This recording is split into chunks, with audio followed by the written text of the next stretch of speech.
Alright guys, तो यहाँ पे अब अपन जो बाकी वाला पोर्शन है मैकेनिकल प्रॉपर्टीज ऑफ सॉलिड्स वगैरह का, प्रॉपर्टीज ऑफ मैटर जिसको मैंने चैप्टर नाम दिया था, जिसमें आपका फ्लूइड का तो हो गया। अब अपन देखने वाले सॉलिड्स के बारे में, ठीक है, और थोड़ा बहुत सरफेस टेंशन के बारे में, ठीक है।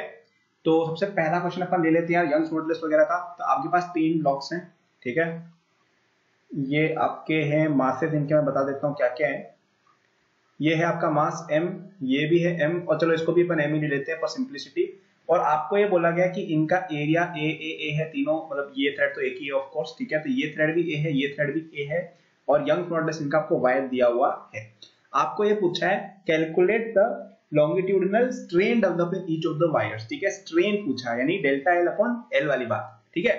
तो स्ट्रेन निकालने के लिए स्ट्रेन का फॉर्मूला क्या होता है? सबसे पहले जो फाइनल चीज है वो लिखते हैं अपन। स्ट्रेन का फॉर्मूला क्या होता है? स्ट्रेस अपॉन यंग्स मॉड्यूलस, ठीक है।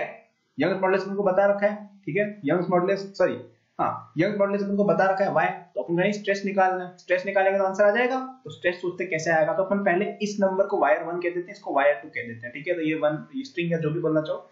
तो अब अपन को इनमें टेंशन निकालनी है, ऑब्वियस सी बात है। स्ट्रेस का मतलब क्या है? फोर्स अपॉन एरिया, यानी टेंशन निकालो, एरिया तो दिया हुआ है। तो टेंशन कैसे निकालेंगे? एनएलएम को। तो देखो यहाँ पे दो चीजें कंबाइन हो गई, एनएलएम कंबाइन हो गया और यंग्स मॉडुलस वाला पार्ट कंबाइन एक साथ हो गया। तो जेई में ऐसे क्वेश्चंस आते हैं अच्छे अच्छे मिला मिला के चीजें, ठीक है।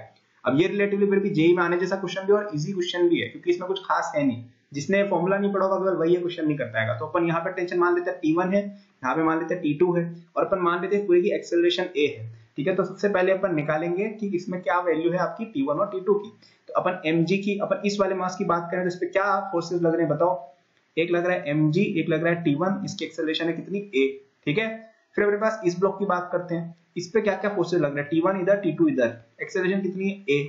एक इस पे कौन सा फोर्स लग रहा है? केवल एक ही फोर्स लग रहा है, T2, जो इसकी एक्सेलरेशन कॉज कर रहा है, ठीक है। तो इससे अपन को क्या मिल गया? सबसे पहले अपन को ये मिल गया, यहाँ इन दोनों को यूज करो, इन दोनों को यूज करो तो T1 की वैल्यू हो गई 2 into ma, ठीक है। ये पहली क्वेश्चन मेरे पास आ गई। T2 की वैल्यू कितनी होगी बताओ? T2 की वैल्यू कितनी हो जाएगी? T1 माइनस ma, यानी कि T2 की वैल्यू हो जाएगी ma। अब ma की वैल्यू फाइंड करनी है बस, ठीक है। तो क्या हो जाएगा? इस इक्वेशन को यूज करो, इसमें ये डाल दो T1 की वैल्यू, तो क्या हो जाएगा? mg minus 2ma equal to ma, यानी कि ma की वैल्यू कितनी आ गई बताओ? mg/3। कुछ नहीं कर रहा हूं मैं, इक्वेशन सॉल्व कर रहा हूं, बस इक्वेशन सॉल्व कर करके आंसर आ रही है। mg/3 हो जाएगी आपकी T1 की वैल्यू। अब कैलकुलेशन में भाई मिस्टेक हो तो भाई माफ करना, वैसे नहीं है, कोई दिक्कत ऐसी नहीं है ना। मेरी क्या जे के टाइम से आदत पड़ी हुई है फास्ट फास्ट काम करने की, कभी कभी गलती हो जाती है, वैसे इसमें तो आई थिंक नहीं हुई। हाँ, यही आंसर, ठीक है। तो अपने पास T1 की वैल्यू आ गई, T2 की वैल्यू आ गई। T1 कितना हो जाएगा आपका? इसका डबल, यानी 2 mg/3, और T1 इतना ही हो जाएगा। तो सबसे पहले अपन वायर 1 के अंदर स्ट्रेस अगर निकालना चाहे, स्ट्रेन निकालना चाहे, यानी स्ट्रेस अपॉन वाई। स्ट्रेस कितना है इसके अंदर बताओ? Force upon area. तो T1 में फोर्स कितना है? वायर 1 के अंदर कितनी आपकी है बताओ टेंशन? T2 है। देखो वायर 1 मैंने लेबलिंग गलत कर दिया, हालांकि इसमें T2 टेंशन है, यानी वायर नंबर 1 में T2 upon AY, T2 upon AY, T2 कितना है? MA, यानी mg/3 AY आंसर हो जाएगा इसमें स्ट्रेन, लॉन्गिट्यूडिनल स्ट्रेन, मतलब अलोंग द लेंथ, ठीक है। अलोंग द लेंथ की बात हो रही है यहाँ पे, आप ध्यान रखिएगा ये बात आप। और अगर अपन बात करें वायर नंबर 2 की, तो वहां पे T1 टेंशन लग रही है। T1 कितनी बताओ? 2 mg/3, यानी इस पे क्या आंसर हो जाएगा? 2 mg/3। स्ट्रेस क्या होता है? Force upon area of cross section, ठीक है। तो ये आपके आंसर, कुछ था ही नहीं क्वेश्चन में, कुछ भी नहीं था। आपको जब बोला जाए स्ट्रेन निकालो, ये निकालो, वो निकालो, क्या करना है आपको? सिंपल सा लॉजिक लगाना है, strain equal to stress upon Young modulus, ये फॉर्मूला लगा डालना है, और कुछ भी नहीं है। लॉन्गिट्यूडिनल स्ट्रेन और लॉन्गिट्यूडिनल स्ट्रेस के बीच में ये रिलेशनशिप होती है, ठीक है। तो स्ट्रेस कहां से आएगा? टेंशन का आपने एनएलएम लगा दिया, ये तो बहुत आसान है। अगर आपको ये समझ में नहीं आया कि भाई ये क्या किया, तो यार एनएलएम की वीडियो जाके देखो यार, है ना, यानी आपके बेसिक से क्लियर नहीं है तो आप कैसे आगे बढ़ोगे, ठीक है। तो पीछे जाके देखो, कोई गलत बात नहीं है, नहीं आ रहा है तो हर बच्चे से गलतियां होती है, हर बच्चा चुकता है, इसका ये मतलब नहीं अपन चीज छोड़ दें, ठीक है। पीछे जाके देखो, आपको इन सब के आंसर मिल जाएंगे कैसे निकाला जाता है। फिर आपने यहाँ पे डाल दिया स्ट्रेस क्या होता है? Force upon area. फोर्स क्या है? Tension. Tension upon area of cross section of wire दे रखा था A, और ये यंग मॉडुलस दिया हुआ था। हो गया कि नहीं हो गया? तो यार ये क्वेश्चन अपन ने देख लिया आज यहाँ पर, ठीक है। अपन थोड़े सरफेस टेंशन का दिखा देता हूँ मैं तुम लोग की, सरफेस टेंशन वगैरह में क्या चलता है हिसाब किताब। सरफेस की मैं थोड़ा ज्यादा अच्छे से क्वेश्चन बताऊंगा। तो यार आपके पास एक फिल्म है, ठीक है, ये एक फिल्म है, मतलब ये पानी की फिल्म है, और यहाँ पे आपने वजन W लटका रखा है, ठीक है। आई थिंक इस तरह का सिमिलर क्वेश्चन आपने करा रखा होगा, और आपको ये बोल रखा है कि इसकी लेंथ है आपकी L, सरफेस टेंशन की वैल्यू है T, और ये आपको दे रखा है। आपको ये बोला है कि हम कितना मैक्स टू मैक्स W इसमें डाल सकते हैं, ठीक है। सच दैट ये इक्विलिब्रियम में रहे। समझ रहे हो, ये इक्विलिब्रियम में ऐसे टंगा है, समझ रहे हो, मतलब तुमने साबुन की ऐसे डाल रखी हो, ये वर्टिकल है। तो अब इक्विलिब्रियम जैसे ही दिमाग में है तो क्या आना चाहिए, रोटेशनल इक्विलिब्रियम और ट्रांसलेशनल इक्विलिब्रियम। दिमाग में सबसे पहली चीज आनी चाहिए जब भी फिजिक्स का क्वेश्चन आएगा। Insight number 1 of this session, insight number 1 क्या है कि आपको जैसे ही क्वेश्चन में इक्विलिब्रियम लिखा है, रोटेशन और ट्रांसलेशन दोनों दिमाग में आना चाहिए। यहाँ पे रोटेशन का आपको कोई स्कोप दिख रहा है, नहीं दिख रहा है, तो उसको भाड़ में जाना है, तो इसको हटाएंगे। अपन ट्रांसलेशन का देखेंगे। तो किसका फ्री बॉडी डायग्राम बताएं, बताओ किसका बनाया अपन, किसका बनाएंगे, इस फिल्म का। ठीक है, इस फिल्म के ऊपर कौन कौन से फोर्स लग रहे हैं, तो एक इस पे सरफेस टेंशन लग रहा है। ठीक है, सरफेस टेंशन की वैल्यू कितनी होती है बताओ, surface tension into length of the film. तो यहाँ पे लेंथ कितनी बताओ, लेंथ यहाँ पे कितनी आपकी एल लेंथ है। ठीक है, एल लेंथ है इसकी, तो T इंटू एल लग जाएगा। सरफेस टेंशन की वजह से जो फोर्स लग रहा है, ये आपको मैं थ्योरी में बताया हुआ था, है ना। अगर आपको और डिटेल में जानना है तो आप एचसी वर्मा से रीड कर सकते हो, वहां पे आपको बहुत अच्छी थ्योरी मिल जाएगी। हालांकि ये चैप्टर इतना ज्यादा इंपॉर्टेंट भी नहीं है। ठीक है, कई बच्चे क्या है कि ये सब टॉपिक्स पढ़ते रहते हैं जबकि उनके बेसिक्स ही क्लियर नहीं होते हैं। तो तुम्हें एनएलएम वगैरह नहीं आता, रोटेशन नहीं आता, तो ये सब पढ़ के खास फायदा नहीं है। ठीक है, बट फिर भी आना चाहिए आपको। तो ये आपको मैंने बता दिया कि सरफेस टेंशन क्या होता है, कि आपका अगर कोई फिल्म दी हुई है उसके अंदर उसका सरफेस टेंशन इंटू लेंथ कर देंगे। ये है सही है, सही है, गलत, सही है ना, आगे बढ़ जाए, टिक कर दे, गलत, गलत है ये। क्यों, क्योंकि आप इसको थोड़ा सा टेढ़ा करके देखो। आप टेढ़ा करके देखोगे ना तो आपको दिखेगा कि यार इसमें टॉप सरफेस है, एक बॉटम सरफेस है। टॉप सरफेस है, वहां पे भी देखो मॉलिक्यूल्स ऐसे रेंज होंगे ना, एक तो टॉप कुछ विड्थ होगी ना, अगर अपन एटॉमिक लेवल पे देखें तो यहाँ भी सरफेस टेंशन है, यहाँ भी सरफेस टेंशन। तो टीएल एक ऊपर लग रहा है, एक नीचे लग रहा है, तो टोटल 2 टीएल यहाँ पे फोर्स लग रहा है। और नीचे क्या लग रहा है आपका डब्ल्यू, है ना। डब्ल्यू इसका वेट दिया हुआ है, क्या दिया हुआ है ये, डब्ल्यू इसका वेट दिया हुआ है। ठीक है, या चलो डब्ल्यू इसका मास है। ठीक है, तो डब्ल्यू इंटू जी आपका टोटल हो जाएगा। इक्विलिब्रियम का मतलब क्या है कि 2TL इक्वल टू WG, यानी W कितना चढ़ा सकते हैं अपन, 2TL अपॉन G। अब क्वेश्चन में इसका न्यूमेरिकल में दे देंगे कि भाई बताओ वैल्यू दे रखी है, फिर बताओ क्या आंसर है, बताओ भाई, है ना। तो आप निकाल सकते हैं इस पे। ठीक है, तो सरफेस टेंशन में आपके 2-3 तरह के फॉर्मूले होते हैं। मैं एक और क्वेश्चन कराऊंगा, सरफेस एनर्जी का कॉन्सेप्ट बताऊं। सरफेस टेंशन बेसिकली क्या होती है यार, कि आपके जो मॉलिक्यूल्स है ना, ये पुश एंड पुल होते हैं आपस में, ये एक दूसरे को अट्रैक्ट करते हैं, और ये सरफेस से अटैच होना है तो पसंद या नापसंद करते हैं डिपेंडिंग ऑन द ऑब्जेक्ट। अब इसकी बहुत लंबी चौड़ी थ्योरी होती है जिसका यार बोर्ड लेवल से भले आप कह सकते हो काम करें, लेकिन जेई के लिए इतना ज्यादा यूजफुल नहीं है कि क्यों होता है। जेई में यूजफुल क्या है, फॉर्मूले कैसे लगाना है। तो आपको कोई थिन फिल्म दे रखी है, इस तरह का फिल्म तो बहुत ज्यादा आता है, तो मैं आपको बता दिया वैसे ही। तो इसमें आपको क्या करना है कि आप उसके ऊपर T इंटू एल के बराबर फोर्स लगा दो। जितनी सरफेसेस है उतने फोर्स लगेंगे। यहाँ पे 2 सरफेस थे जो 2 लगा दिए। ठीक है, तो ये लगा दिया और इसको इक्वेट कर दे, इक्विलिब्रियम आ गया आंसर। ठीक है, कुछ ज्यादा खतरनाक था नहीं इसके अंदर। अब अपन एक और देखते हैं क्वेश्चन सरफेस टेंशन से ही रिलेटेड। तो आपने क्या किया, आपके पास 2 मरक्यूरी की बॉल्स थी R रेडियस की। ठीक है, आपने इन दोनों को ज्वाइन कर दिया। ये क्वेश्चन बहुत प्यारा क्वेश्चन है, ये आपको क्रिटिकल उसका भी पूछेंगे, ये आपका वो क्रिटिकल वेलोसिटी वगैरह, ये वो बहुत सारी चीजें दिखेंगे। ठीक है, टर्मिनल वेलोसिटी ब्ला ब्ला ब्ला, बहुत चीजों में आते हैं क्वेश्चन, सबका एक ही फंडा है। ये कंबाइन होकर एक R डैश रेडियस की बॉल बनाएंगे। तो बोला है कि कितनी सरफेस एनर्जी रिलीज होगी। अब ये मेरे भाई सरफेस एनर्जी क्या होती है मैं तुम्हें बताता हूँ। तुम्हारे पास अगर कोई एक स्फेयर है जैसे, या कोई भी सरफेस है जो क्लोज सरफेस हो, ठीक है, या कैसा भी सरफेस हो, बेसिकली उसका जो एरिया होता है ना, उसको तुम सरफेस टेंशन से मल्टीप्लाई कर डालो। ठीक है, तो सरफेस टेंशन की वैल्यू जैसे अगर S दी हुई है आपकी, ठीक है, अब यहाँ पे अपन S से डिनोट कर रहे हैं, T S दोनों यूज किए जाते हैं। तो S अगर आपकी सरफेस टेंशन है, इसका एरिया से मल्टीप्लाई कर दोगे ना, तो ये हो जाता है क्या, सरफेस एनर्जी। इसको U डिनोट किया जाता है। क्या होती है, सरफेस रिलेटेड एक तरह की एनर्जी आप कह सकते हो। ठीक है, ये पोटेंशियल एनर्जी, काइनेटिक एनर्जी मत लगाने लग जाना कि भाई तुम्हें रोटेशन में क्वेश्चन पूछ लिया वहां पे सरफेस एनर्जी लगाने लग गए, नहीं। केवल आपको डायरेक्टली पूछा है सरफेस एनर्जी, सरफेस टेंशन का क्वेश्चन में मेंशन है, तभी आपको ये दिमाग लगाना है। इसी के साथ कलर चेंज कर देते हैं। ठीक है, तो पहले आपकी टोटल सरफेस एनर्जी कितनी थी बताओ। पहले एरिया इसका कितना है, 4πr², ये तो पता है ना आपको कि स्फीयर का सरफेस एरिया 4πr² होता है इनटू S, और इसकी भी सरफेस एनर्जी है 4πr²S। तो इनिशियली आपकी जो U1 है वो कितनी है, इतनी है, यानी कि 8πr²S। चलो भाई बहुत बढ़िया, आंसर आ गया। नहीं, सरफेस एनर्जी रिलीज निकालनी है। तो यानी अब सेकंड केस में कोएलिशन होगा तो क्या होगा बताओ, ये दोनों मरकरी की तरफ जुड़ जाएंगे तो क्या कंजर्व रहेगा बताओ, क्या कंजर्व रहेगा, total volume of mercury conserve रहेगी। क्यों, क्योंकि मास ऑफ मरकरी कंज्यूम्ड है, सॉरी कंजर्व्ड है, और मास कंजर्व्ड है तो वॉल्यूम कंजर्व्ड है, क्योंकि डेंसिटी तो चेंज होगी नहीं मरकरी की बैठे बैठे, राइट। तो हम कह सकते हैं ये वॉल्यूम कांस्टेंट है, यानी कि पहले की जो वॉल्यूम है 4/3 प्लस 4/3। ये क्यों, क्या समझ में आ रहा है, क्योंकि अपने पास 2 ड्रॉप्स थी, उसकी वॉल्यूम ऐड कर दी, इक्वल टू 4/3r'3, यानी r' की वैल्यू कितनी होगी, cube root of 2 into r। इतना समझ में आ रहा है मेरे भाई क्या हुआ ये? हमने क्या क्या वॉल्यूम ऑफ द कंजर्वेटिव। अब ऐसा तो होगा नहीं मरकरी कहीं इवेपोरेट हो जाएगा, मरकरी तो मरकरी रहेगा। तुम ये समझो ना, तुमने अगर एक बूंद पानी की और एक बूंद पानी की मिलाई 1 ml की, तो टोटल 2 ml पानी बनेगा। वैसा ही कुछ है, 1 ml मरकरी का लिया, एक और ml मरकरी का लिया, तो 2 ml बन गया। तो कंजर्व करा के R डैश आ गया अपने पास। अब इसकी सरफेस एनर्जी कितनी होगी बताओ? एक ही ड्रॉपलेट है, 4 पाई R स्क्वायर, तो 2⁻²/3। अरे भाई ये बड़ी बेकार चीज है स्पेन की, ठीक है, इंटू R² इंटू S, ठीक है, ये आपकी U2 हो गई। तो मेरे भाई बताओ एनर्जी ज्यादा हुई है कि कम हुई है? यहाँ पे 2 का फैक्टर आ रहा है, ठीक है। U2/U1 अगर अपन करें, U2/U1 अगर अपन करेंगे तो उसमें आप देखो कि ये 2 है और ये 2/2/3 है, 2/1 है, ये 2/2/3, यानी कि ये ज्यादा है, यानी एनर्जी बाहर गई है। क्यों? क्योंकि इसमें टोटल कंटेन एनर्जी कम हो गई है, ठीक है। और इससे आप ऐसा भी कुछ समझ सकते हो यार कि जब आपकी ज्यादातर, जैसे अपन ये समझे ना कि अगर आपके पास 2 ड्रॉपलेट्स कंबाइन हो रही है, बेसिकली ये कह रहा हूं, तो इसमें एनर्जी रिलीज हो रही है, इसका ये मतलब है, समझ रहे हो? मतलब कि आपकी जो 2 ड्रॉप्स है, अगर आपने 2 ग्लास पानी के लिए हैं, उनको मिक्स करोगे, तो ये बेसिकली ये कहना चाह रहा है कि जो कंबाइंड वॉल्यूम बनेगी ना, उसमें कुछ एनर्जी कम हो जाएगी, ठीक है। ये इंटरेस्टिंग ऑब्जर्वेशन है, आप इसको दिमाग में रख सकते हो। तो एनर्जी रिलीज कितनी हो जाएगी? यू डेल्टा यू कितना हो जाएगा बताओ? सब्ट्रैक्ट कर दो दोनों को, तो 4 पाई R² S तो आपका कॉमन हो जाएगा, और 2 - 2/2/3।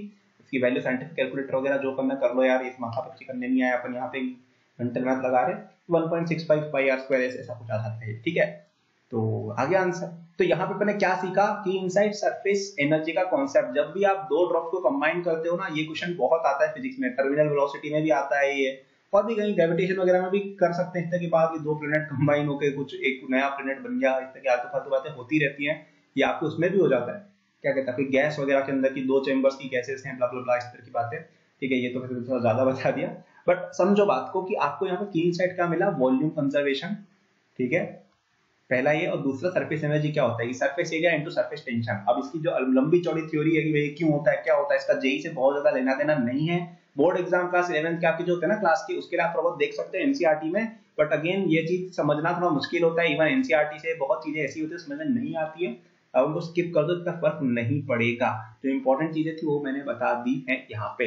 अब यार अपन एक और टाइप का क्वेश्चन देख लेते हैं, जो होता है आपका उससे रिलेटेड, आपके विस्कोसिटी वगैरह से रिलेटेड, ठीक है। विस्कोसिटी भी काफी इंपॉर्टेंट प्रॉपर्टी होती है, तो उसके बारे में एक फॉर्मूला आपको पता होना चाहिए। विस्कोसिटी बेसिकली क्या होता है, मैं एक बार रिवाइज करा देता हूँ हल्का फुल्का, कि यार तुम्हारे पास जैसे हनी है, हनी बहुत गाढ़ी सी होती है एकदम, मतलब समझ रहे, इसको उल्टा करोगे ना तो एकदम धीरे धीरे बहेगी वो, लेकिन पानी है, पानी जैसे है वो एकदम से उल्टा करती बह जाता है। तो ये जो गाढ़ा पानी, ये विस्कोसिटी होती है, ठीक है। तो इसको अपन ऐसे कोई डिस्कस करते हैं कि तुम्हारे पास जैसे एक लिक्विड की लेयर है, ठीक है, और यहाँ पे अपन कोई फोर्स लगा रहे हैं इस तरह से टेंजेंशियली, ठीक है, टेंजेंशियली अपन इस पे फोर्स लगा रहे हैं, और यहाँ पे जो एरिया है ना इस सरफेस का, जैसे अपन इस पे लगा रहे हैं, ठीक है, ये कोई प्लेट है, ऐसा कुछ है, इसका एरिया अगर ए है, और ये जो, अब यहाँ पे देखो क्या होगा कि अगर आप फोर्स को यहाँ पे ऊपर लगा रहे हो, तो अगर कोई गाढ़ा सा ऑब्जेक्ट है, जैसे गाढ़ा सा लिक्विड है, तो ये वाला पॉइंट तो बहुत तेजी से मूव होगा क्योंकि इस पर डायरेक्ट फोर्स होगा, लेकिन नीचे जैसे आप लिक्विड में जाओगे ये मूव नहीं होगा।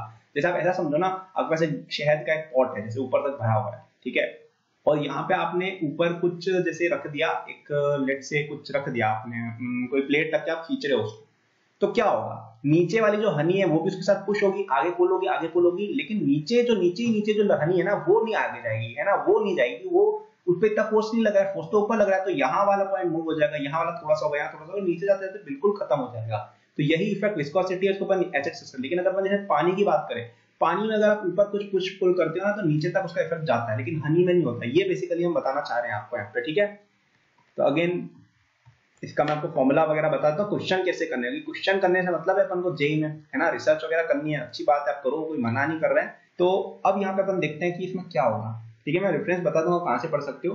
तो यहाँ पे एक फॉर्मूला होता है जो बहुत अच्छा सा होता है, eta equal to F/A upon dV upon dx, ठीक है। ये फॉर्मूला दिमाग में घुसा लो कुछ भी करके, अभी के अभी इस पे क्वेश्चन बनेंगे और मैं करके भी बताऊंगा अभी, ठीक है। सबसे पहले दिमाग में क्वेश्चन घुसाओ, जितने मैं साइड वाली चीजें हटाता हूँ, है ना, ठीक, घुसा लिया। तो ये क्या हो रहा है बताता हूँ। तो अपन यहाँ पे F क्या है, ये A क्या है, एरिया ऑफ द प्लेट जिसको हम पुल कर रहे हो, ये क्या है, अगर ये x आपका, इसको x बोले ना, इस डेप्थ वेरिएबल को x, तो यहाँ पे किस तरह से वेलोसिटी वेरी हो रही है ना, इसको अपन dv/dx से ग्रेडियंट से डिनोट करते हैं कि यार ऊपर से नीचे जाते हुए वेलोसिटी का ग्रेडियंट किस तरह से, क्योंकि ये एकदम तेज जाएगा, ये थोड़ा धीरे, ये थोड़ा नीचे, तो ये dv/dx क्या है, ये बेसिकली वो बता रहा है। तो यहाँ पे क्वेश्चन आया कि आपके पास एक 10 मीटर स्क्वायर की प्लेट है, ठीक है, मीटर स्क्वायर की प्लेट है, इसके ऊपर अपन, ठीक है, यहाँ पे इसका ये जो ऊपर वाला पार्ट है ना, वो 2 मीटर पर सेकंड की स्पीड से फ्लो हो रहा है, मतलब जो रिवर है, मतलब ये कोई रिवर है, पानी के अंदर गंगा बह रही है, और ऊपर यहाँ पे एक प्लेट पड़ी हुई है जिसका एरिया 10 मीटर स्क्वायर है, वो 2 मीटर पर सेकंड की स्पीड से मूव हो रहा है इधर, ठीक है। ये जो नदी है वो 1 मीटर डीप है, ठीक है। तो आपको ये बताना है कि कितना फोर्स लगाना पड़ेगा इस प्लेट पे सच दैट ये मूव होता रहे और नीचे वाला जो बेड है वो आपका बेसिकली मूव नहीं हो, समझ रहे हो। और इसमें दे रखा है कि ये जो ईटा की वैल्यू है, इसकी वैल्यू दे रखी है 10⁻⁻2 पॉइस, ठीक है। 10⁻⁻2 पॉइस एक मतलब यूनिट होती है बेसिकली कि क्या आपका ये विस्कोसिटी, इसको विस्कोसिटी का कोफिशिएंट बोलते हैं, ठीक है। तो वापस से समझा देता हूँ क्या बोला मैंने अभी तक, फिर मैं क्वेश्चन करके बताऊंगा, कुछ बच्चे कंफ्यूज हो गए होंगे। विस्कोसिटी बेसिकली क्या होता है, गाढ़ापन, ठीक है। तो इसको अपन मेजर कैसे करते हैं, आप एक प्लेट ले लो किसी लिक्विड में जिसकी डेप्थ आपकी, मतलब जिसका जो ये वेलोसिटी ग्रेडियंट है ना, ये dv/dx हो, मतलब कि अगर ऊपर वाले की विड्थ की वेलोसिटी v है और अगर डेप्थ x है तो v/x हो जाएगा, ठीक है। और क्वेश्चन में मोस्टली यही होता है। तो ये अपने पास बेसिक चीज आ गई। और तो इसमें एक रिलेशन होता है कि F/A/dv/dx करते हैं तो उसकी वैल्यू फिक्स्ड आती है फॉर अ गिवन लिक्विड, उसको कहा जाता है आपका कोएफिशिएंट ऑफ विस्कोसिटी। ये टेम्परेचर वगैरह पे और नेचर ऑफ द लिक्विड पे डिपेंड करता है हालांकि कंडीशंस पे, but upon for all practical purposes in 11th पे इसको कांस्टेंट मान लेते हैं फॉर अ लिक्विड। तो वाटर की आप याद कर सकते हो, वाटर की होती है 10⁻⁻2 पॉइस, जैसे इस क्वेश्चन में एटलीस्ट अपन इतनी ले रखी है। पॉइस का मतलब होता है 0.1 एसआई यूनिट्स, ठीक है। इसका एसआई यूनिट न्यूटन सेकंड पर मीटर स्क्वायर होता है। इस पे डायमेंशन एनालिसिस से कई सारे क्वेश्चन बन जाते हैं जो आप कर सकते हो उसको यूज करके, क्योंकि यहाँ पे न्यूटन का डायमेंशन आपको पता है, एरिया का आपको पता है, बी का पता है, एक्स का पता है, तो डायमेंशन एनालिसिस वगैरह आप लगा सकते हो यहाँ पे, ठीक है। But for all practical purposes क्या याद रखना है, ये फॉर्मूला कैसे लगाना मैं क्वेश्चन में बता दूंगा। और याद रखना कि पॉइस का मतलब होता है 0.1 एसआई यूनिट्स, ठीक है। तो यार यहाँ पे अपन लगाते हैं, अपन को क्वेश्चन में क्या दिया था, गंगा बह रही है, 1 मीटर डीप है, नीचे वाला बेड जो है रेस्ट पे है और ऊपर एक प्लेट जो 10 मीटर स्क्वायर की है वो 2 मीटर की स्पीड से चल रही है, तो फोर्स कितना लगा है, तो ये लगा दो ये फॉर्मूला। तो अपन को ईटा की वैल्यू दी हुई है 10⁻⁻2 पॉइस, -2 पॉइस का मतलब क्या है, -3 एसआई यूनिट्स। कैलकुलेशन के लिए अपन 0.1 से मल्टीप्लाई करेंगे एसआई यूनिट में चीजें। एफ अपन को निकालना है, एरिया कितना है 10 मीटर स्क्वायर, dv/dx कितना है, तो अपन यहाँ पे कांस्टेंट मानेंगे, v कितना है 2 और d कितना है 1, तो क्या आ जाएगा, f की वैल्यू हो जाएगी 0.02 न्यूटन, समझ गए, ठीक है। तो ये मुझे पता है थोड़ा सा यार आपको अजीब लग रहा होगा, ये क्या करके बता दिया भाई, ये अचानक से क्या हो गया, तो ये कुछ भी नहीं है, ये फॉर्मूला याद रखो, है ना। बच्चे बड़े कंफ्यूज होते रहते हैं इन चीजों में। प्रॉपर्टीज ऑफ मैटर वाला जो चैप्टर है ना, बड़ा बेकार चैप्टर है, इसमें फ्लूइड तक ठीक है, उसके बाद यंग्स मॉडुलस में बच्चे बड़े कंफ्यूज होते हैं, सरफेस टेंशन में बहुत कंफ्यूज होते हैं, इसमें बहुत कंफ्यूज होते हैं। मैंने जितने फॉर्मूले बताए उतने याद रख लो, 90% क्वेश्चन निकाल के आ जाओगे, ठीक है। तो क्वेश्चन में क्या किया अपन ने, ये फॉर्मूला यूज किया, एफ निकालना था, एरिया कितना था प्लेट का 10 मीटर स्क्वायर, dv/dx निकालना था, dv/dx अपन हर बार मानते हैं कि उसकी वैल्यू v/x हो जाएगी, ठीक है। तो v आपको दिया हुआ है कि 2 मीटर पर सेकंड है ऊपर का और नीचे x कितना है 1। अब ऐसा होता कि नीचे वाली नदी 1 मीटर की स्पीड से बह रही होती 1 मीटर सेकंड, तो अपन क्या लेते हैं v की वैल्यू, तो अपन 2 - 1 करते हैं क्योंकि अपन को ग्रेडियंट निकालना है, तो ये और ये का डिफरेंस लेते हैं अपन और उससे डिवाइड बाय हाइट निकाल लेते हैं। यहाँ पे बेड रेस्ट पे था इसलिए अपन ने कुछ किया नहीं, लेकिन अगर ऐसा होता कि नीचे वाला भी 1 मीटर पर सेकंड की स्पीड से मूव हो रहा है तो 2 - 1 करते, समझ में आ रहा है। डेल्टा v, इसको delta v upon delta x लिख दो, ठीक है, कि डेल्टा x क्या है, विड्थ या डेप्थ ऑफ द रिवर, और डेल्टा v क्या है कि ऊपर और नीचे की वेलोसिटी का डिफरेंस। अब कई बार क्या होगा, dv/dx की वैल्यू दे रखी होगी कि भाई ये ऐसे वेरी हो रहा है कि velocity is proportional to 1/x where x is the depth, ऐसा कुछ दे रखा होगा, तो वहां पे आप उस हिसाब से कैलकुलेट करके निकालो फिर इंटीग्रेशन वगैरह करके, ठीक है। तो हालांकि इतना टफ आएगा नहीं जेई वगैरह में, क्योंकि इतना कोई देना चाहेगा तो आपको दूसरे चैप्टर में देगा, इतना पंगा यहाँ पे क्यों करेगा, फिर भी आपको समझ में आना चाहिए। तो मैंने आपको क्या क्या बता दिया इस सेशन के अंदर। सबसे पहले मैंने आपको यंग्स मॉडुलस का क्वेश्चन कराया है जिसमें मैंने आपको बताया कि की इनसाइट क्या है, कि आपको वहां पे एक फॉर्मूला यूज करना है कि strain equal to stress upon your Young's modulus, ठीक है। इसको यूज करना है, स्ट्रेस निकालना है, टेंशन एलएम वगैरह यूज करके रोटेशन आ जाता है कई बार, और आंसर सॉल्व कर देना है। फिर मैंने आपको एक क्वेश्चन कराया सरफेस टेंशन के ऊपर, जिसके अंदर मैंने आपको ये बताया कि सरफेस टेंशन का जो फोर्स होता है वो tension surface tension into length होता है, कई बार दो सरफेस होते हैं तो ध्यान रखना।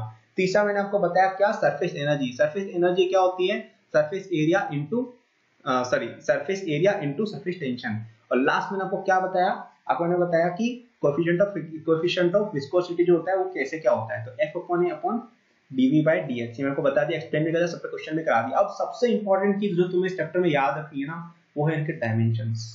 क्योंकि कई बार क्या होता है जेई, देखो ये जो चैप्टर है ना इसमें क्वेश्चन कहीं टफ बन सकते हैं लेकिन जेई वाले देंगे नहीं, और जेई में स्पेशली एडवांस में टफ क्वेश्चन देना वो पसंद करते हैं, तो इन पे वो जाएंगे नहीं। और अगर कभी जाएंगे ना गलती से, क्योंकि सिलेबस में तो लेना है, तो डायमेंशन घुसा देंगे कि बताओ कि है ना electric field multiplied by Young's modulus divide by eta का डायमेंशन कितना होगा, इनमें से कौन कौन सा ऑप्शन सही है, ऐसा कुछ डाल देंगे एडवांस में मल्टीपल चॉइस बना के। तो इसमें आपको फॉर्मूला याद है तभी कर पाओगे। तो ये सारे फॉर्मूले आपको याद होने चाहिए। जैसे बोल दिया कि यंग्स मॉडुलस का बताओ क्या है डायमेंशन, तो कैसे निकालेंगे, तो स्ट्रेन जो होता है ना वो तो आपका डायमेंशन लेस होता है क्योंकि वो लेंथ अपॉन लेंथ है। तो यानी कि mlt टू द पावर 000 या 1 इक्वल टू स्ट्रेस का फॉर्मूला जाता है फोर्स अपॉन एरिया, यानी न्यूटन यानी कि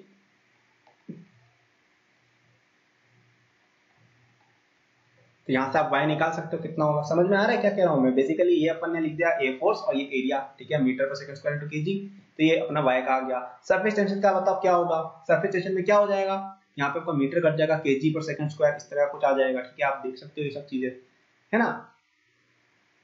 इसके अलावा सरफेस एनर्जी वगैरह का कहीं बार सरफेस एनर्जी तो हालांकि इसका एनर्जी का ही यूनिट है तो कोई दिक्कत नहीं है ना। अब यहाँ पे ऐसा भी क्वेश्चन पूछ सकते हैं कि जूल अपॉन मीटर स्क्वायर का यूनिट होगा, जैसे हो गया ना, क्योंकि ये देखो जूल अपॉन मीटर स्क्वायर कर दिया तो ये भी आ गई सरफेस टेंशन की आपकी यूनिट। ये दोनों यूनिट सही है, newton per metre, joule per metre square, सारी यूनिट सही है। तो मल्टीपल चॉइस बना देंगे which of these is the correct unit for surface tension, तो जूल पर मीटर स्क्वायर भी सही है, न्यूटन पर मीटर भी सही है। इसके अलावा इस पे बड़े क्वेश्चन आएंगे, ये फेवरेट टॉपिक है डायमेंशन में, ये तो घुसाएंगे ही घुसाएंगे, देखना कि भाई कोएफिशिएंट ऑफ विस्कोसिटी का क्या होता है, तो आप यहाँ से देख लो निकाल के जो भी होता है, ठीक है। और प्रैक्टिस करनी है तो एचसी वर्मा वगैरह से देख सकते हो या डीपीपी में जा सकते हो। इसमें इरोडो अवॉइड करना है चैप्टर की, इसके अंदर बहुत ही अगड़म बगड़म वो क्वेश्चंस हैं जो भाई बड़े बड़े लोगों से नहीं हो पाते हैं। जैसे एक क्वेश्चन उसमें क्या कर रखा है, ऐसे यहाँ पे एक रॉड ले रखी है, इसको ओमेगा से घुमा रहे हैं और यहाँ पे एक अपने शीट डाल रखी है और शीट पे बोल रहे हैं कि भाई कितनी झुकेगी। अजीब वगैरह क्वेश्चन है जो जे के लिए ज्यादा यूज के नहीं है, तो इरोडो इस चैप्टर की मत करना क्योंकि चैप्टर भी इतना इंपॉर्टेंट नहीं है, नहीं इसके अंदर कुछ करने का है खास। तो आई होप ये प्रॉब्लम सेशन आपके लिए अच्छा लगा होगा, है ना, कुछ नया सीखा होगा। Thank you for watching this video till the end. I am sure that you enjoyed it. यदि आप अपनी पूरी जेई प्रिपरेशन मेरे साथ करना चाहते हैं तो आपको डिस्क्रिप्शन में मेरे जेई के फुल कोर्स का लिंक मिल जाएगा। इस कोर्स में आपको जो यूट्यूब पे मेरे लेक्चर्स और प्रॉब्लम सॉल्विंग के वीडियोस मिलते हैं उसके कंपेयर में बहुत ज्यादा कंटेंट है, एंड आपको यहाँ पे practice sheet with solution, test series with solution भी मिलती है। It's a complete solution, you can rely on it. आप यदि किसी कोचिंग जाते हैं या अगर आप सेल्फ स्टडी करते हैं, in both cases it will be very useful, so do check it out. Okay, इसके अलावा मेरे जेई के फ्री नोट्स भी डिस्क्रिप्शन में लिंक्ड है, एंड डिस्क्रिप्शन में और भी मैंने बहुत सारे रिसोर्सेज फॉर स्टूडेंट्स डाले हुए हैं, जैसे the books that I recommend, my social media and my newsletter in case you want more content और if you want to approach me with any doubts और सजेशन। नोट्स हैं NEET के students के लिए, कॉलेज स्टूडेंट्स के लिए, startup enthusiast के लिए भी, ओलंपियाड एंथुसियास्ट के लिए भी कोर्सेज हैं, तो चेक जरूर कर लीजिएगा डिस्क्रिप्शन, आपको काफी यूजफुल रिसोर्सेज वहां मिलेंगे। Thank for watching, like subscribe कर लीजिएगा for more such videos. Good luck.